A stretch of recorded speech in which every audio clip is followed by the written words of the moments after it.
ही एक पैठणी माझ्याकडे आरी वर्क करण्यासाठी आली आहे. तर त्यातला मी पीस कापून घेतला, त्याच्यावरती मेजरमेंट करून घेतलं आणि लगेच चेन थ्रेड टाकायला घेतली. तोपर्यंत माझं बाळ मागं झोपीला आलंय, दिसतच असेल.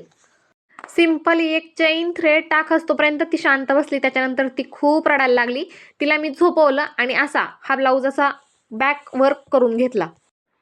आणि त्यात मी फक्त 2 चेन थ्रेड, एक 0 बीट्स, एक थोडेसे व्हाईट कलरचे मोठे मणी, पुन्हा 0 बीट्स आणि नंतर अशी बॅकला डिझाईन अशी करून घेतली होती. इतकं वर्क करेपर्यंत मला 2 तास लागले होते.